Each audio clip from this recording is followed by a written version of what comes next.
Welcome back, mother lovers, to a brand new episode of Last Call at McLaren's, the best damn How I Met Your Mother podcast on the internet. I am your host, Josh, here with my best bud, John. How you doing, man? First time, long time. Just want to say I really love the podcast. I've been listening since day one. Have a couple complaints. Why is Josh's face so hairy? It's like a fucking ball sack just sitting there. You know.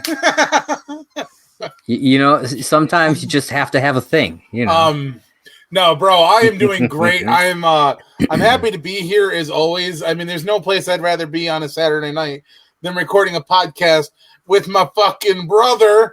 Hells yeah. And for those watching this on the day that it dropped, happy Halloween, everybody. Happy Halloween! Yeah. I mean, we are not recording it on Halloween, but so we are talking to you from the past. Hopefully nothing. Or maybe we're in the future right now. I don't know how this works. It's time travel. That's true. It's a weird fucking conundrum of time and space. It is. It is. So Josh and I were prepping for the show today, and as we were getting ready, Josh was doing that thing he does where he checks to see if we've got any shout outs, any love, any patrons. What's the difference between I'd love to get some Patron? No, fuck you, dude. I've got even way better tequila on top of my refrigerator. I mean, and doesn't mean I wouldn't want to have some. Mine is better than Patron. I don't care. If you also have mine there. Yes. Yeah, so. I have like an entire case of Josh's wine at my house. No, I mean my tequila that's there. Wait, you have tequila? Yeah, the Mexican tequila. Oh, I didn't know that was here. I would have drank that already. No, don't you dare. I'm going to do it. You can't stop me. You're 4 hours away. By the time you get here, it'll at least be half gone. Man, you're just going to have to deal with me when I get down there next time. Well, you're going to have a drunk me to fight, so. That's fair. It'll be easy to push you down. That is true. Yeah. So where I was going with this is that we had a very special reach out. Reach around. Either way, somebody reached out to us and left a very special message. It was a 3-parter. It was actually really sweet and touching. Yeah. Part 1 was a question for Josh and I, which I thought was really cool and made us think about this shit for a few minutes. You want to play that? Yeah. There we go. This is from Jesus Gonzalez from Culture Club. What if it's Jesus and you're pronouncing it? It might be. Let us know. Hello, Josh and John. This is going to be part 1 of 3 messages that I'm going to leave because I cannot do this in 1 minute. So this is going to be my question. What is your favorite thing to watch on How I Met Your Mother now that you've watched it so many times? Mine is the background characters, either by design or by accident. They're always kind of hilarious to me. All the actors are really good, great, bad acting in the background. And there's also a lot of Easter eggs, like when Marshall's dad passed away, that episode, The Countdown, always gets me. So that is my one question. And stick on for part 2. All right. So, John, now that we have watched this show many, many times, what are some of your favorite things to look out for and watch for anytime you go through and do a binge on it? Okay, so this is one of the things that I really don't tell people watching us is that I watch a lot of How I Met Your Mother behind the scenes countdown reels and stuff like that on YouTube. So I'm constantly people will be like, oh, let me talk about this theory about such and such character. And I'm like, let me see where that goes. So that's how I discovered the purple yellow theory, was that somebody had posted this YouTube video that followed the 9 seasons of How I Met Your Mother. And it was purples equate with bad, yellows equate with good. And I introduced Josh to the theory. I'm pretty sure I also sent you a link to the video. Yeah. And now you've noticed it. You are starting to see it. That is one of my big things I like watching the show for, is I'm trying to see more and more where they started to incorporate the yellows and purples. Was it an accident as a start and it just kind of formed into something? Was it something that was planted as a seed in the early season and like you just didn't notice it. I mean, I watched this show. I right now with us doing this rewatch, I am only watching it as we're going through the episodes. I'm not trying to get ahead of myself. Yeah. But this is probably, without over exaggerating, somewhere in the mid 30s for me rewatching this show. I have watched this show that many times. Yeah. And if it's not the Purple Yellow Theory now, it's definitely, and people are going to laugh at me for this one, it's the set. I'm watching the things that are going on with the set. I want to see things like, there's always the encyclopedias on the wall. There's all the stuff behind the kids, whether it be things in restaurants or things on plates. I'm looking at the minute details that people don't typically look at because I want to like how we just, I don't know if it was the last episode or the one before it, but when there was the newspaper clipping behind Future Marshall. Yes, about stuff like that. Yes, about finding exactly shit like that. Yeah, I like watching the show, but at the same time, this show has been something that I've watched it now 30 some times. Where now I'm not watching the show really anymore. There are times where I'm prepping for the podcast. It's playing on TV and I'm listening to it. Sometimes I have to go back and rewatch it because I'm not paying attention. Yeah. Because I'm like, oh, like this one specifically, we're prepping for this episode today. And I go, oh, it's this fucking episode. But I force myself to stay in tune with it because this is one of those ones that doesn't affect the rest of the timeline for How I Met Your Mother. This is just kind of one of those like, it's its own storyline, but it doesn't really fit into the trajectory of where the show needed to get to. This, I get you that. could take this episode away from the entire span of the show, and it doesn't affect shit. Yeah, I agree with that. So I mean, I agree with that. It's one of those weird ones where I'm just kind of like, oh, okay, we're doing a Robin story. Yeah, I mean, she needs them once in a while. Everybody needs them. Like Lily gets hers once in a while, Marshall gets his, but usually, we get Ted Barney. Yeah, that's very true. What about you, though? What kind of things do you watch? Some of the things that I love watching is the continuity on this. The continuity on the show is impeccable. Like, yeah, they have their flubs here and there, but like, especially, it's been even more so since we started the podcast, But I've always loved being like, okay, where does this thread take us throughout the whole series? And you just kind of sit there and watch for it. The other thing that I personally like watching for are clues of the fate of the mother because they sprinkle them throughout the show. Well, the biggest one that you pointed out was in the episode. It's the very first episode where they're like, oh, this is Tracy. And that's How I Met Your Mother. The kids are like, what? Yeah. That was one that got by me. I've watched this show, like I said, a lot of times. That got by me forever. Yeah. I had never thought about it. But there's a lot of little things that just happen throughout and it's usually within the frame of future Ted, things that he says and stuff like that. But there's stuff that the way he tells the story that if you're really paying attention, what happens to the mother before the show ends. Oh, yeah. If you'd never watched it. I figured it out before the show, so I was prepared for what happens. Yeah. You know what I mean? There are some key things that happen before we ever even meet her. Yeah. That it's like something bad is going to happen. I think the one that always makes me break down the most is there's the episode where... Is it the one where he goes to her apartment? Yep, and he knocks on the door and you don't see her, but he's like, listen, we're not going to meet for another 45 days, but I wanted to come here and tell you right now that if I could change that, I would, spend every minute. Yeah, he wants those extra 45 days. He wants those extra 45 days. Yep. And knowing what I know about this show now, the second or third time I watched this and I got to that, there's always two interactions with her that get me the most. It's that one and the one where you find out that Robin's mom's not coming to the wedding. Mm-hmm. And Ted's talking to Tracy and she's like, oh, what kind of mother won't be at her own kid's wedding? And he chokes up and she's like, oh, no. And it's like, fuck. Yeah, like they don't specifically tell you what's about to happen, but in their own way they do. Yeah. With that being said, I just want to say to Mr. Gonzalez. Thank you, Mr. Gonzalez. Your message meant a lot to me, and thank you. It was very nice to hear from you. Go on Twitter if you have Twitter. Jump on Facebook. Find me. My name is right here.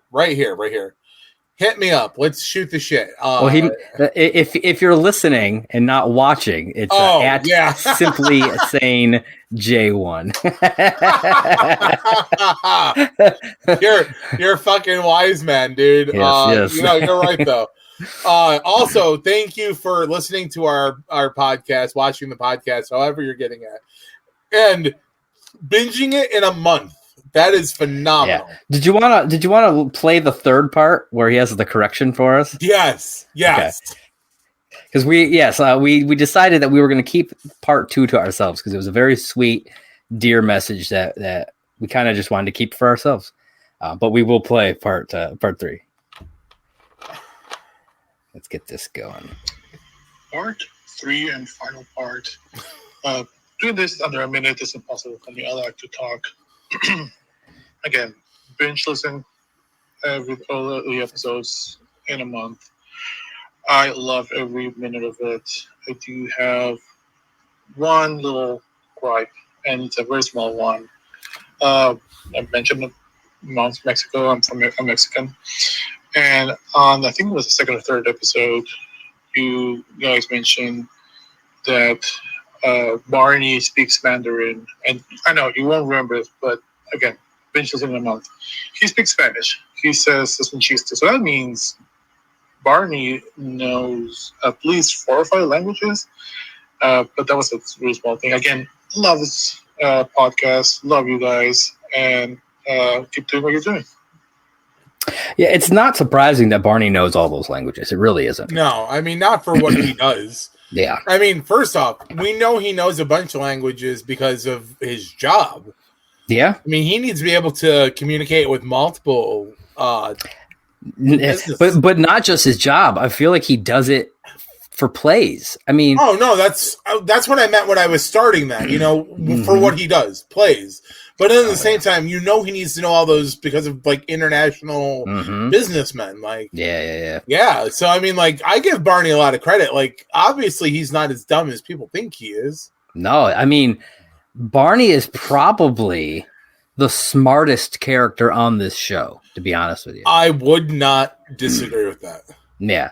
Also, he just shows that smartness in a very different way than most. Just because your background is different, and I just happen to talking about aesthetics and shit behind me, and with Halloween being a couple days, I got to do this right now. But what's in the box? Oh, the one in my closet? Yeah, the comic box. What's in the box? It's well, I mean, it's close to a head. It's a bunch of hats and scarves.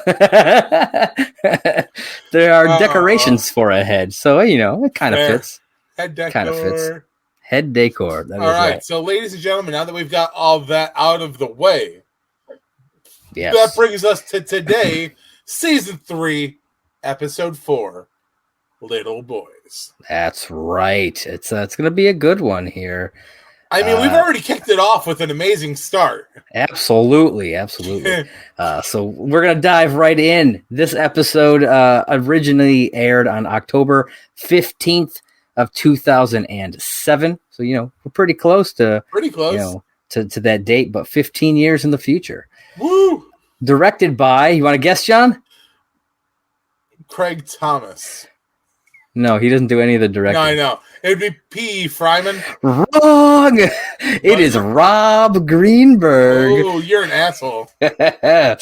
So Rob Greenberg did 3 episodes last season, including Monday Night Football, which was the introduction to the little boy Doug that we see in this episode. Oh, okay. Yeah, so he came back and directed the same kid for this episode. He will go on to do 3 more episodes for the series. The Front Porch in season 4, Robots versus Wrestlers in season 5, and one of John's favorites, Ducky Tie in season 7. Ducky Tie, fuck yeah. The episode was written by Courtney Kang. She works on episodes throughout the entire season. There's she has episodes in every season.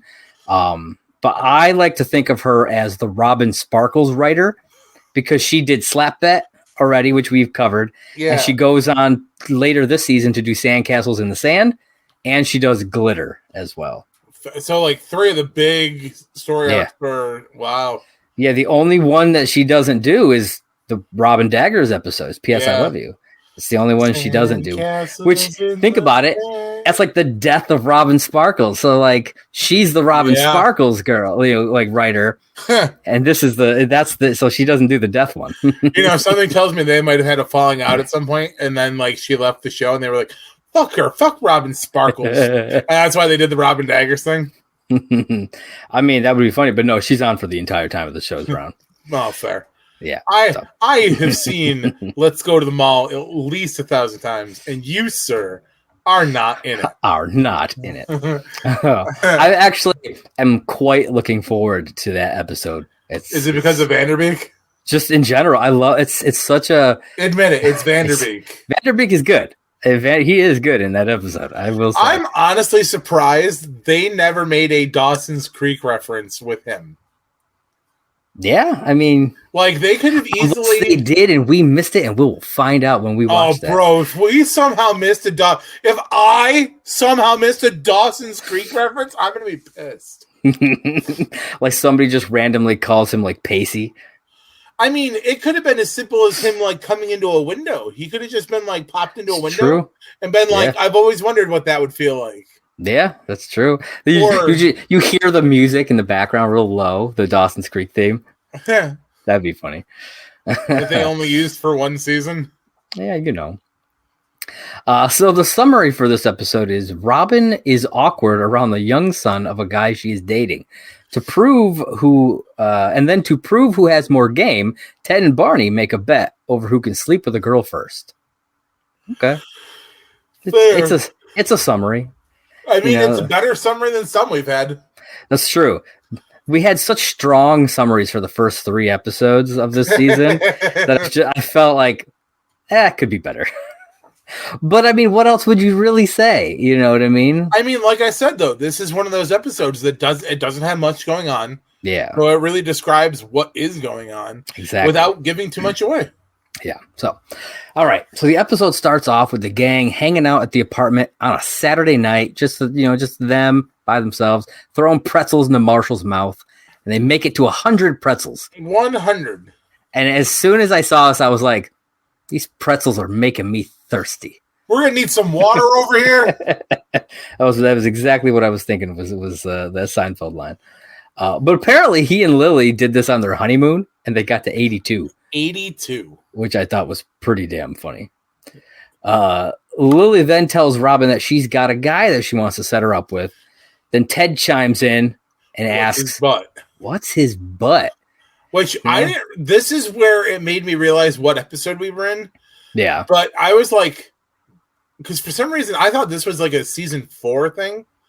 Oh. Because I remember them being like, because I always love the punchlines that come from like when Robin's like, well, what's my butt? Yeah. But she's Canadian. I have them all written down too. Because I was like, I got to write them all down. I think I can get most of them too. All right, well, I'm excited. It's coming up real soon here. Fair. So what is this guy's butt, John?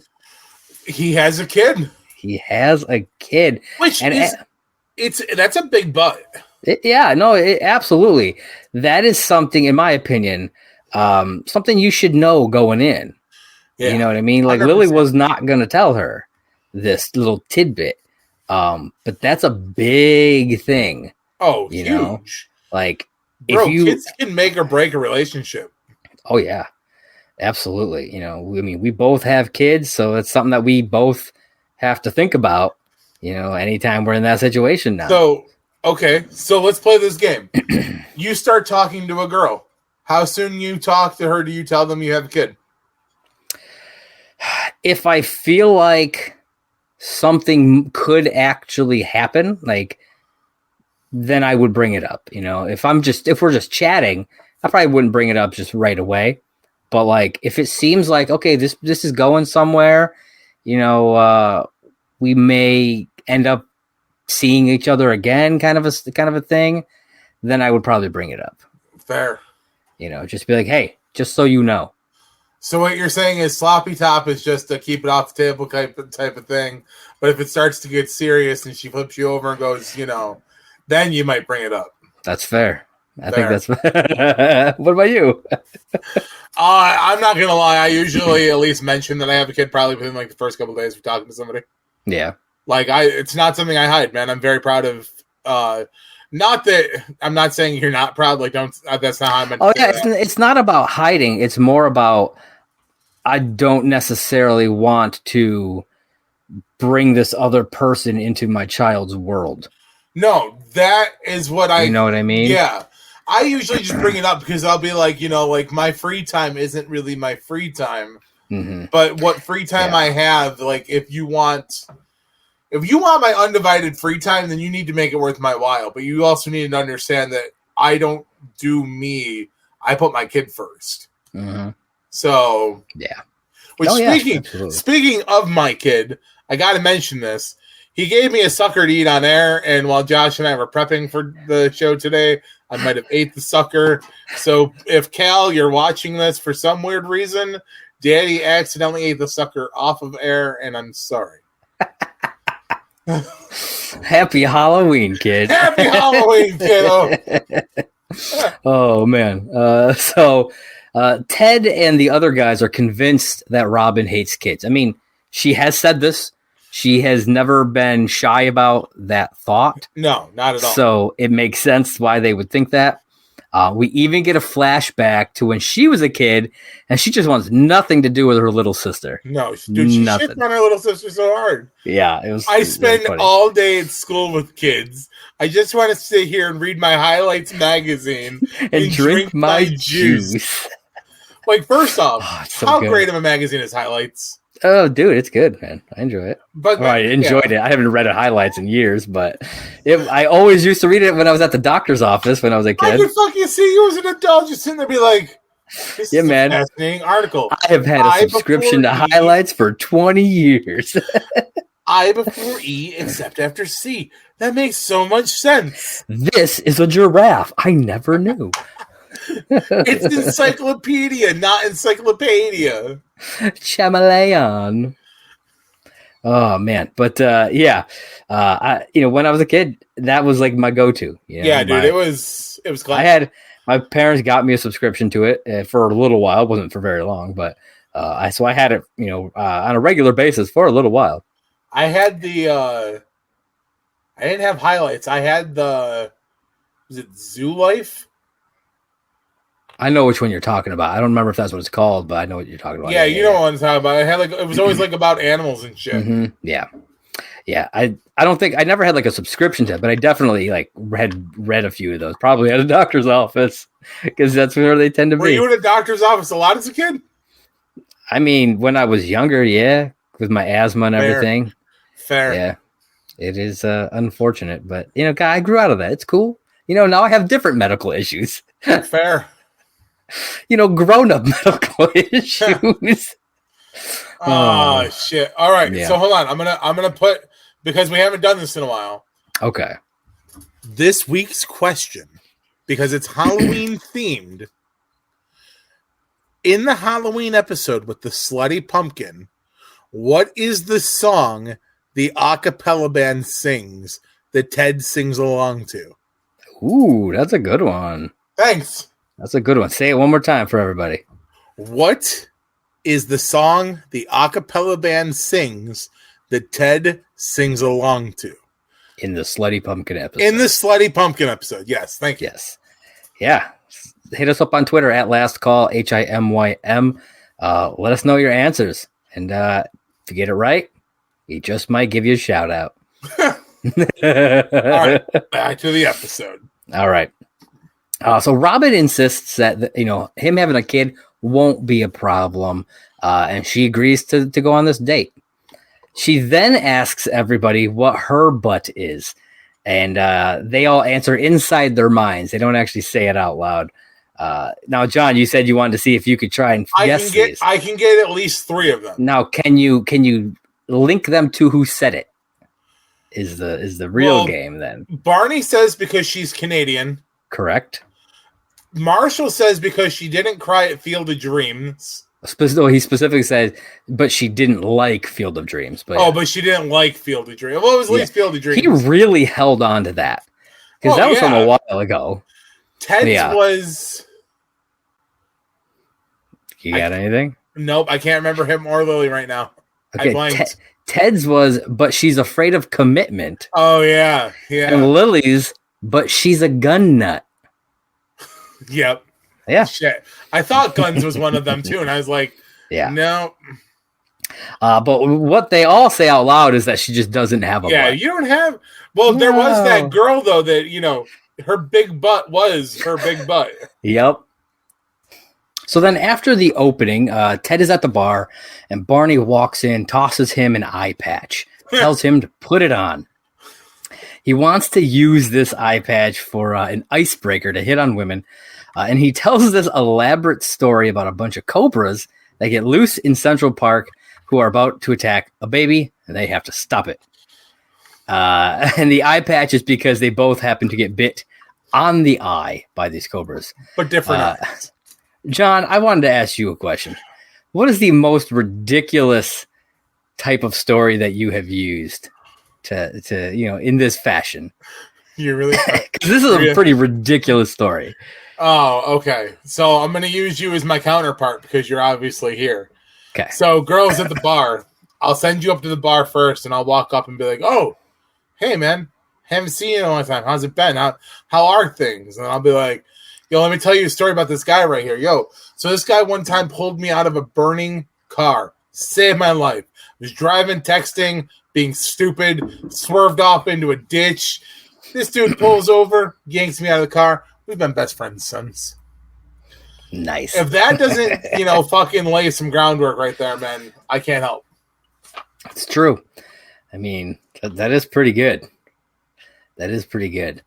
Do you have any plays that you use for yours? Because that's like a wingman play. That's a good wingman play. Oh, mine is Johnny Storm, former heavyweight champion. How you doing? And how often does that work? It hasn't worked in a very long time. But it has worked. That's what matters. you remember the night we were leaving Valentine's and I got to sign some titties? That's true. I mean, Johnny Storm had his perks. And they were perky. They were. We'll say that. So then we flash over to Robin, who was out on a date with this guy. His name is George.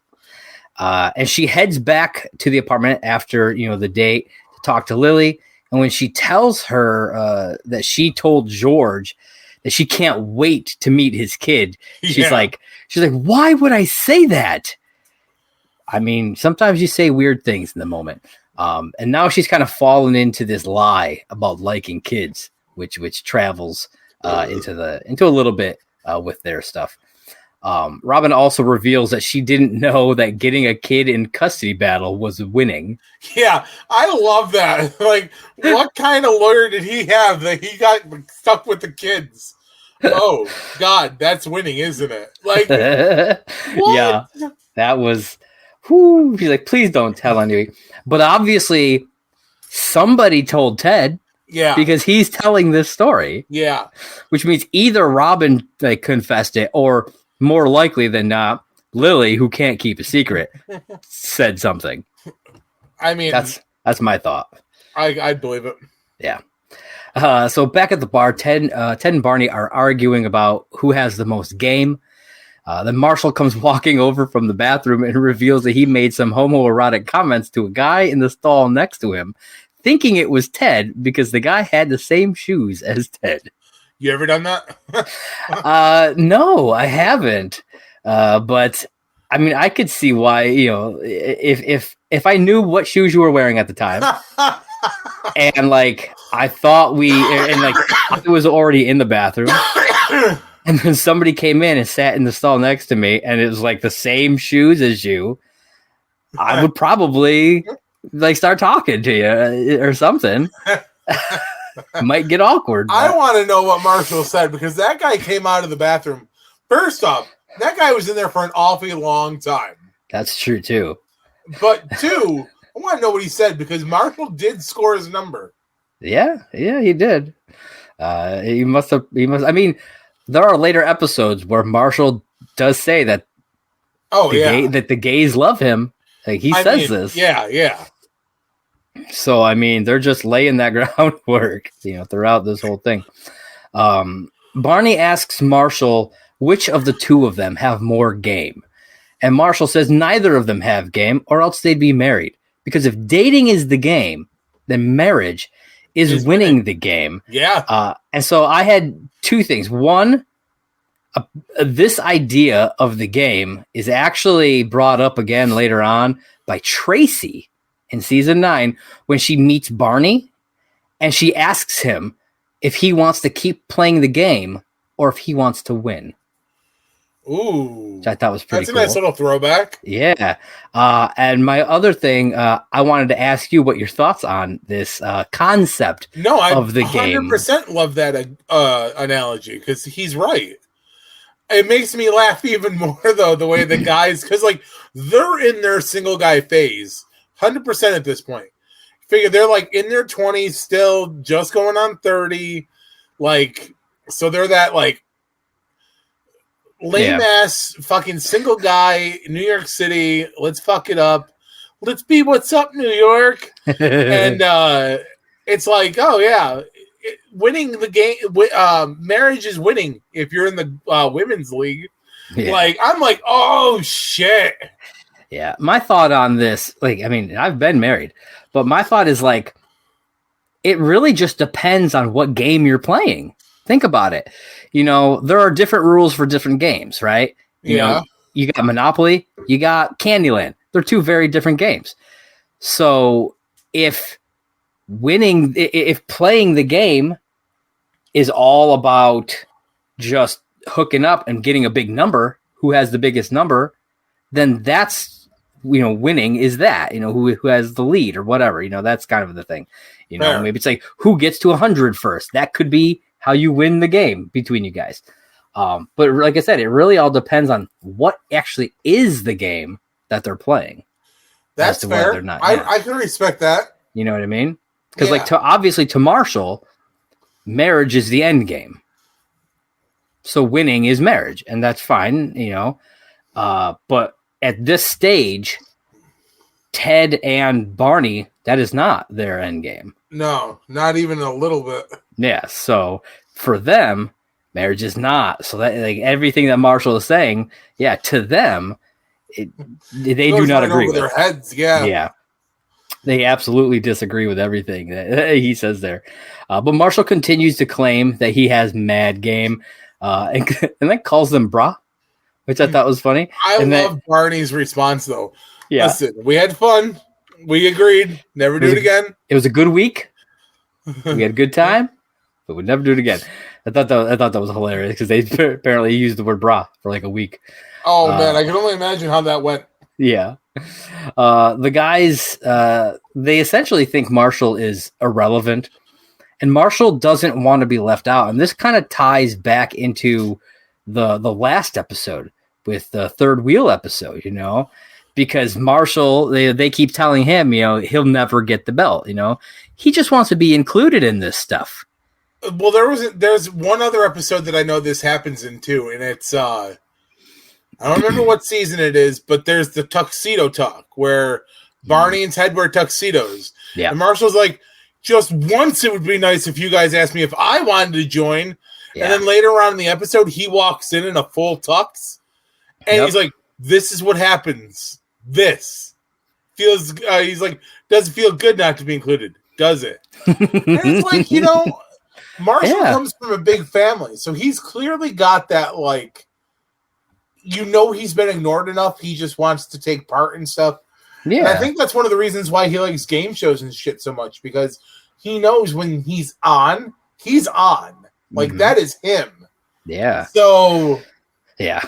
You know, also, go ahead. no, you go ahead. Oh, I was going to say what I find interesting is like Ted always claims that Marshall's his best friend, not Barney. Marshall is his best friend.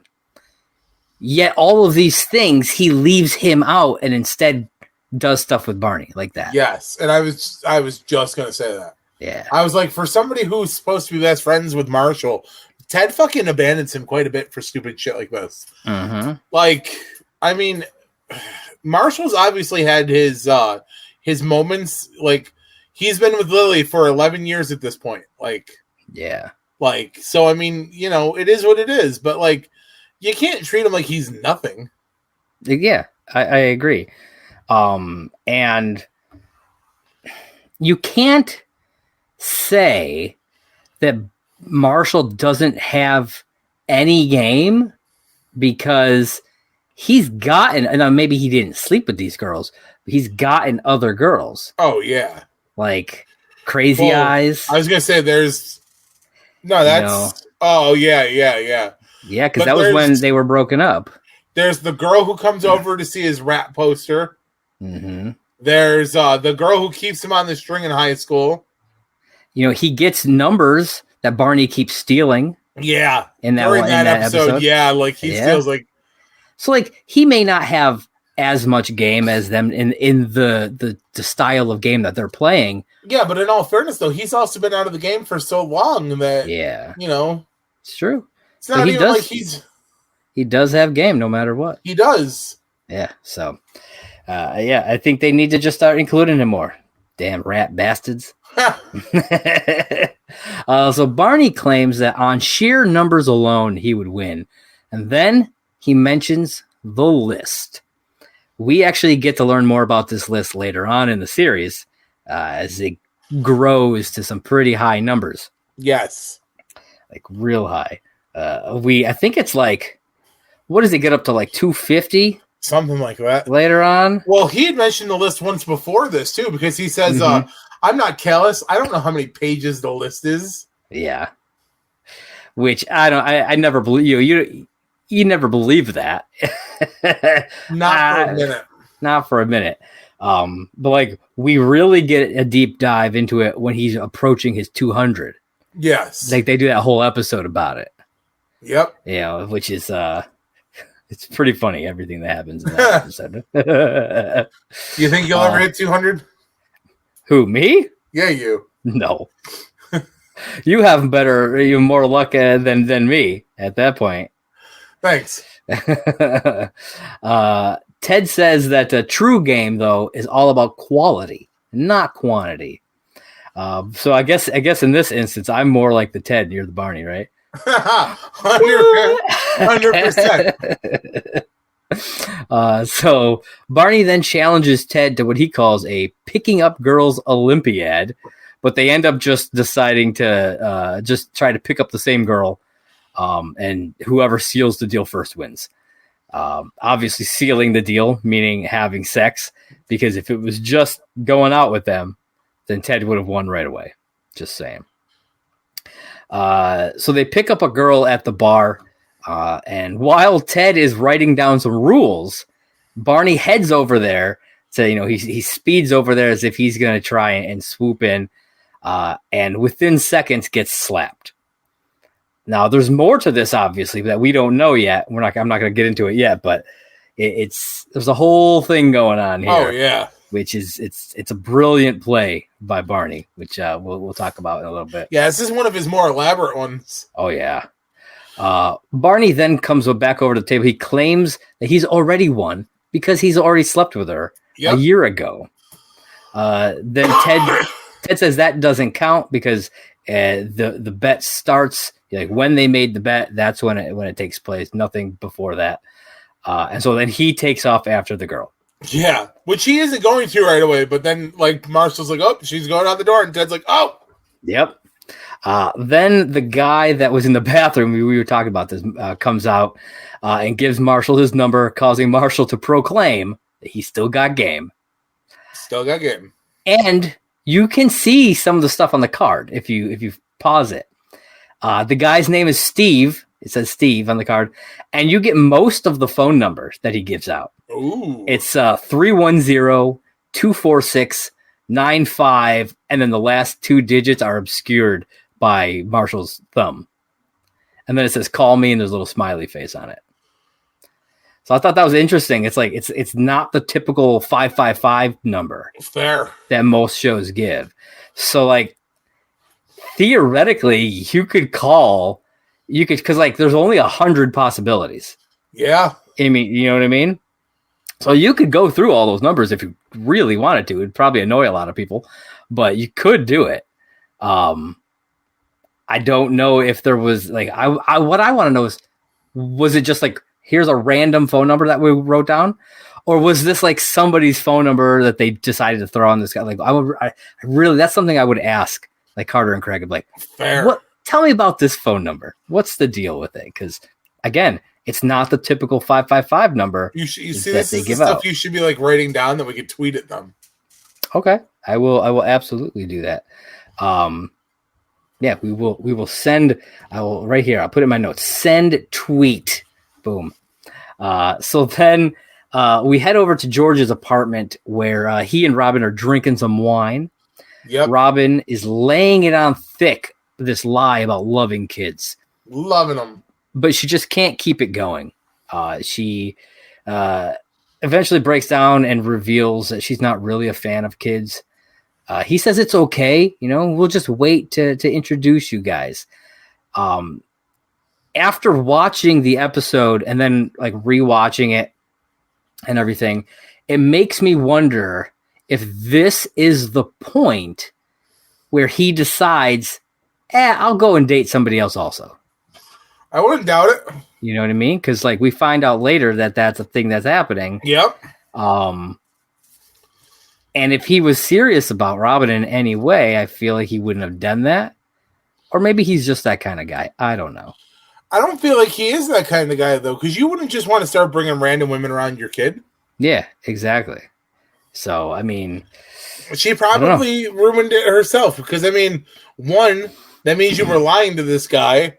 Yeah. And two, then not only are you lying to this guy, but you're lying to him, and then, like, there's going to be no future, because you pretty much just said you hate kids. It's true. It's very true. All right, so... like I said, he says, okay, we won't introduce you yet. But then she ends up sleeping with him and spending the night and winds up meeting his kid the next morning. Now, right here, I'm just going to put this out here. This is my favorite moment in this episode. Do you know why? Why? The Ghostbusters reference. She calls Lily and she's like, Lily, it's here. It's looking at me. It's looking at me. And I'm like... And you want to know what's even funnier about that? What's that? It's not the last time you hear that line in this show. No. Because it happens again with the goat. With the goat. Yeah. Which I think is great. I love that so much. I would agree. But yeah, so we are introduced to Doug yet again, because we have actually met, like I mentioned at the beginning, we have met Doug before. It's the same kid from Lily's class that tried to blackmail Marshall in the Monday Night Football episode. So what I have to say about that is, fuck that kid. Yeah, fuck Doug. And I mean, he's kind of a little douchebag throughout this episode, really. I mean, he absolutely is. The first thing that pisses me off is when he's like, can you pour me cereal? Oh, my God. And then he's like, you pour the milk first. Okay, little psychopath. I literally wrote in my notes, this kid is going to grow up to be a serial killer. And because of that. Just like, milk. Get out of here with your milk first. Listen, no way. No. I know that I promised I wasn't making this joke anymore. But all those people who might have killed themselves, no. Doug killed them. It's true, because he's a little serial killer. He's a little serial killer. And it's even funnier because it's all about cereal. Yeah. I'm just saying, man. It all weaves together. Weaves like a blanket. That it does. Okay, so he also does this this thing here where he's like, can you talk in Morse code? And he starts like doing like Morse code, right? And I tried to find out if he was actually saying something, but he's not. He's just saying random fucking beeps and shit. It's like beep, beep, beep, beep, beep, beep, beep. And I looked it up to see if that meant anything. No, it's just random fucking letters and shit. I'd have punched the kid dead in the face. Nah, it's like ESTT. And then I don't know what this long ass fucking beep is supposed to be. Oh, but he did though. EST, establish. He's establishing that he can't do Morse code. That's fair. You know what? I'll take it. I will take it. I was just really hoping that the writers would have put something in there, like as like an Easter egg. You know how cool that would have been. That would have been. Like Carter and Craig are slipping. Like even if the kid was just like spelling out her name, it would have been kind of neat. But it didn't. But after a while, they end up kind of like connecting, and we see maybe this could work. Who knows? Then we go back to the apartment. Ted is hanging out with Stacy, the girl from the bet. Her name is Stacy, and he's starting to really like her. So we flash back over to the bar, and he's talking to her on the phone. She's going off to yoga, and he even responds with an after a while crocodile. All of this plays in later on. It's all they're just like dropping little things for you to, without telling you to remember it. You're just hopefully you are remembering it as it goes on. Ted thinks he's winning at this point, Winning. He reveals at this point that she even plays bass in a reggae band, which I think is cool because a girl who plays the bass is like on his list. Yes. So I thought that was kind of a nice little touch. It makes it seem like, oh, maybe this could be a girl over 10. It's funny because there's a moment right here that happens with this whole part of the conversation that comes back later on, and it makes me laugh. So Marshall interjects himself into this conversation, this part of the conversation. Yeah. Because he's talking about reggae. Yeah. And Barney says, slow down, something, something. Your idea of fun is getting like 2 tickets to the Spin Doctors. It's wearing a Dr. Seuss hat. Yeah. And having 2 tickets to the Spin Doctor, something like that. Yeah. And later on, we see Marshall's during one of the interventions, he's got the Dr. Seuss hat. And there's a point later on in the show where he admits he likes the Spin Doctors. Yeah.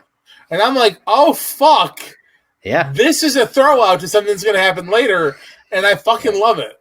This is exactly what I was talking about at the beginning and we were talking about the things that we like to watch for. When I said continuity, this stuff right here is the exact stuff that I love just kind of keeping my eyes out for because it makes everything just so much better. No, you're 100% correct. Yeah. I love that little line is in there because then like when it comes back around later, I'm like, Yeah.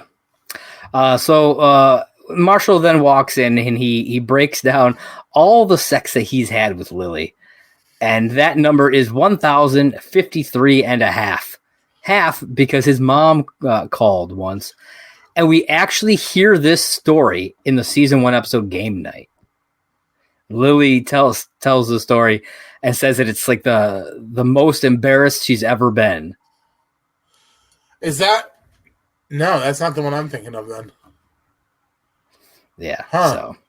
Because there's the one that I was thinking of is the time where she's on the phone with his mom. And she's like, oh, yeah, we got the care package. And then she's like, oh, we'll talk to you later. And she thinks she hangs up. And then Marshall's like, grab the blanket. That's a good one. She sits there and listens to the whole, like. That's a good one, too. I love that one. He then claims to win, and he even uses his patented line, lawyered. But the guys, they don't buy it. They say it doesn't count, and that it only equals 1. He's had sex 1 time. How was it? Then Barney starts teasing Ted about the fact that he slept with this girl already, trying really hard to make Ted uncomfortable and kind of get into his head about it, before getting the chance to sleep with her. Psychological warfare. Yeah. To the point that Ted won't even drink out of Barney's glass, which I thought was hilarious. He's like, I only stirred this with my pinky. Just imagine. Just his pinky, John. Just his pinky. Just his pinky. But back at the apartment, Robin walks in claiming now that kids love her because Doug thinks she's pretty cool. However, in the same token, she says she's going to have to break up with George because things are just getting too serious with this kid. And she wants to break it off before he gets too attached. But then Lily shows her a drawing that Doug did in class of a darker-haired woman who is pouring him a bowl of cereal. And it says, "My new mommy." Yep. Yeah, things, at this point, you're like, ooh, damn, things are getting serious. Sorry, Robin. Shit. But Robin is in denial about it being a picture of her. Then the guys show up and they agree that it does look like her. They agree with Lily. Little do they know, Robin's right the whole time. Yep. And I find that interesting. Like they're ragging on Robin this whole time, being like, "Oh, you're just trying to like make excuses." This, you know what I mean, to end things. When really she's right. Like, yeah, this is, it's not a picture of her, but we don't find that out until a little later. Lily says that if she's going to break up with George, she's gonna have to break up with Doug too. So we head over to Stacy's place. New set, John. You like talking about sets and stuff. We got a whole new set here. She's got a great set. Yeah. So there it is. She and Ted are about to get it on, but then Ted starts seeing little Barneys everywhere on her, just like scaling her like a mountain climber. And he officially, Barney has officially gotten into Ted's head. Yep. So much so that it prevents him from doing anything and ruins this little relationship that Ted's got going on, causing Ted to break up with Stacy. Then we head over with Robin. She's over at George's place, and she's there to break things off. But he's in the shower, so she talks to Doug instead. And Doug reads her a little poem called "To My New Mommy." It's real awkward. Like this kid ain't dumb. He knows what's going on here. Oh yeah. You know what I mean? Like, he knows that his dad has been out on dates with Robin, but he is savage. He's just like, yeah, I'm just gonna read this poem about my new mommy to this girl who has been seeing my dad. I mean, like, I don't care. Like, it's kind of brutal, man. Oh, it's kind of brutal. 100% brutal. She then proceeds to break up with little Doug here. And since he's never been dumped before, she uses all the cliched lines, breakup lines, and things that she can think of. It's not you, it's me. It's not you, it's me. I just want to focus on my career. So then there's a knock on the door, and it's another woman who's there for a date with George. And she has hoop earrings like in the drawing. And Doug says that this is his new mommy, even though she's only been on 2 dates with George. And I have to say right there, like, I would never do that. No. Like, you're not meeting my kid two dates in. No, same. No freaking 100%. I completely agree. That's too. And this kid is what, 6? And 6-ish. You know what I mean? So like, he's even slightly younger than our kids. And no way, man. No way am I introducing somebody 2 dates in. No. And letting them be like, this is my new mommy. No. That's just weird. Like, come on, man. Because obviously he ain't serious about people. He's over here dating multiple people. Oh, yeah, multiple people. I mean, it's different if, like, you're multiple dates in introducing your kid to somebody if you think there's a future, but like I would say I don't know, I can't rank it by dates. I would have to say like consistently hanging out with somebody for probably a couple months. Yeah, I could see that. But like, he's been on 2. Six dates with Robin. Oh yeah, with Robin. And also 2 dates with this other girl. And he didn't, it's not like he ended things with Robin. No. He was still dating Robin. Yep. So like really, guys? Apparently you trust Robin enough to be with her enough that she can be in your house while you're in the shower. Yeah. You don't think she's stealing from you or anything, so clearly like you have a connection. Yeah, so I don't know, man. It's just guy. Dumb. Yeah. And so I wrote down Doug acts like a dickhead here.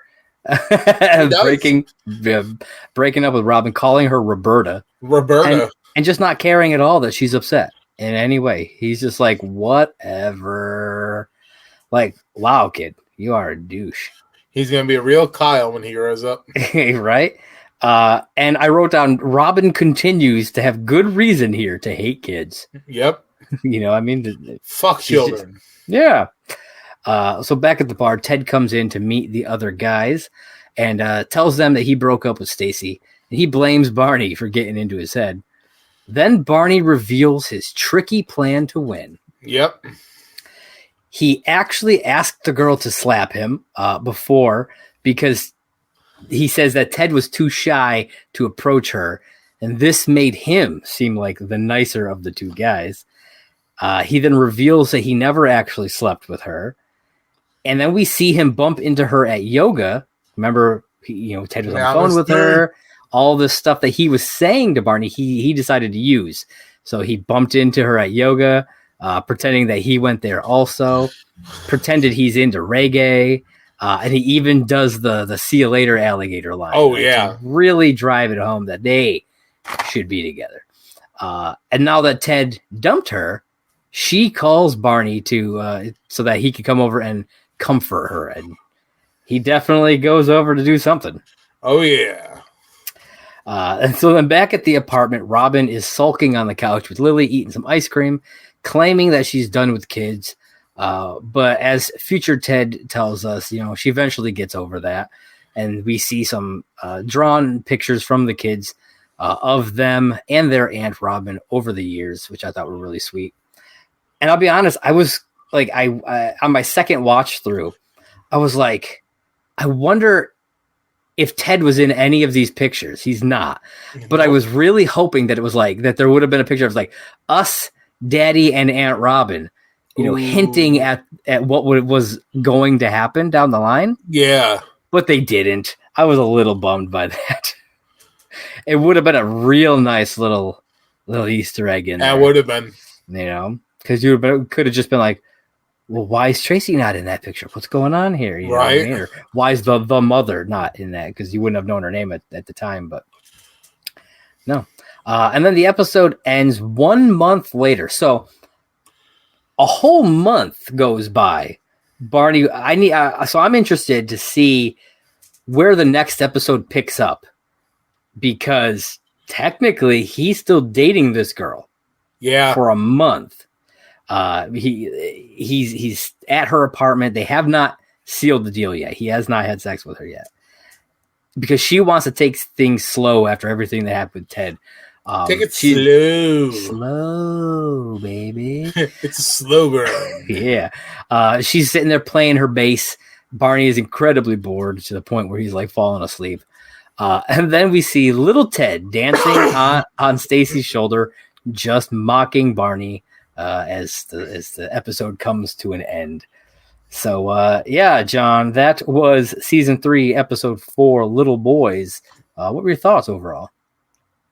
It's a good, solid episode, but like I said, it's not one that fits the main timeline. It doesn't really affect me, but I like it. Yeah, it doesn't really matter all that much, But yeah, I enjoy it as well. Yeah, it's fun. You get some fun stuff. You get the reappearance of Shithead Doug. Shithead Doug. I mean, he 100% is. It makes me wonder, though. Did Marshall know who George was? Because you would almost think that he would be like, "Yo, you don't want to do this because that kid is a dickhead." You know what I Kid owes me mean? $10. Yeah, that kid tried to blackmail me when Right? we were watching the Super Bowl. You don't want to mess around with that kid. Fuck. Yeah, that's a good point. Yeah. So I hadn't really thought about it like that. yeah. All right. So now that we are through that part, we are on to this part of the episode. Barney's blog. Suit up, bitches. Yeah. All right. So this edition of the blog is titled Sexploration. Uh-oh. And it was written Monday, October 15th of 2007. And it says, in the early 1500s, an explorer by the name of Ferdinand Magellan set sail to become the first man to circumnavigate the globe. Ultimately, he failed miserably, ending up on the wrong end of a lethal arrow and most probably an uncomfortable bout with syphilis. However, Magellan's voyage did provide important geographical information in the form of a plethora of maps and graphs, thus paving the way for future worldwide expansion. 500 years later, another man with similar intestinal fortitude stands before you, ready to share his extensive knowledge of the previously unknown. A man who also feels no nook should go uncharted, no cranny left uncultivated, and no crevice unexplored. Yes, it is I, Barney Stinson, who carries the torch from the great explorers of yesteryear, providing these detailed maps and charts from my own extensive travels. It says, below are some sample maps of my latest expedition. We'll call her Stacy. And I happen to have both these maps. So if you are watching on the YouTube feed, you can actually see the maps. If not, I suggest hopping over there to see what we're talking about. It's always entertaining. All right. So the first image has a 1 and a 2 labeled, and the other one has the 3 and the 4. So we'll start with 1. 1 says Necopotamia. Explorers often overlook this seemingly insignificant piece of real estate, but don't be fooled. The region is a virtual treasure trove that, if mined correctly, could open the gateway to lucrative and more rewarding exploration further south. Agreed. Yes, 100% agreed. The next one he calls East Hypsylvania. East Hypsylvania is essential to any worthwhile explorer because of its prime location just west of Barneyland, with a plentiful bounty of natural resources to boot. Surrounded by rolling hills and lush valleys, I found settlements there to be both thriving and prosperous. Yeah, I mean, I like a good thigh. I'm just saying. Yeah. Or a hip in this case. Sure. All right. Then we have 3, which you can see where that's being pointed at. It's clearly a breast. He's calling it Mammary Peaks. Treacherous but rewarding, the peaks offer some of the most breathtaking views I've ever seen. The epicenter of Stacy, this terrific mountain range must be scaled and conquered before you can raise your flag. All right. And then number 4 is Midriff Plains. These extensive flatlands are perfect for grazing and serve as the ultimate base camp. The experienced frontiersman knows that all expeditions should start from the plains, and in times of danger, I found the meadows to offer comfort, shelter, and security. Fair. And that, folks, is Barney's blog for this week. Very simple blog. Yeah, nothing too crazy. But that is this week's episode of Last Call at McLaren's. You know, we doing season 3, episode 4 of How I Met Your Mother, Little Boys. And John, if you ain't got anything left for the fine people out there, let them know where they can find you. Hop on over to Twitter where you can find me. It's simply saying J1. I have a Twitter. I have a blog. I have a podcast. I haven't done a podcast in forever, but I have posted blogs. Yeah. Jump on over, give it a read, let me know what you think. You want to talk? Let's talk turkey. All right. Maybe even some quail. You don't know. Some quail. Hold on. Is that Quail Man? It's the quail call, yeah. Yeah, Quail Man. Yeah, man. That's good stuff. I got to get a belt for it. I could have been that for Halloween. Dude, I could have been wearing that the whole time. You could have been Quail Man. I could have been the hanging Chad. That would have been good. Okay, so since it's Halloween, are you dressing up? I mean, I might. I haven't decided. I know I still got a couple of days. What are you thinking about possibly being? I don't know yet, because I don't know what I even have that I could dress up as, to be honest with you. Fair. But I'm sure I'll brainstorm something. I don't know. We'll see. I'll figure it out. So what about you? Where can people find you? You can find me on Twitter at JP Raynor. That's JPRAYNOR. As well as right here on Merc with a Movie Blog at Movie Blog Merc. Yeah. If you're watching this on YouTube, you are watching it on the Merc with a Movie Blog YouTube channel. So be sure to hit that like button, smash that subscribe button, click that little bell, wherever it may be on the screen. If you're listening on podcast form, if you go over to Anchor, you can leave us a voice message just like Jesus Gonzalez did today, and we will play it on air just like we did. Jesus. Or Jesus, let us know. If I'm pronouncing it wrong, I apologize. But you can leave us a message there. If you are listening on Apple Podcasts, you can leave us a 5-star review, and if you leave a message with it, we'll read that out on air as well. If you want to reach out to us, you can find us on Twitter at Last Call, HIMYM, Twitter, Instagram. We have a Patreon. That's our Anchor feed as well. All of it is Last Call, HIMYM. Nice and simple for you guys to remember. And I think that's all I got for him, John. What do you got for him? Whenever you say Jesus, I think of that scene from Die Hard? Yeah, where he's like, hey, why does that guy keep calling you Jesus? He's like, he's not. He's calling me, hey, Zeus. You know, Zeus, like the Greek god. Fuck with me. I'll shove a lightning bolt straight up your ass. Yup. And with that being said, ladies and gentlemen, you don't have to go home, but you can't listen here. That's right. Catch you next time.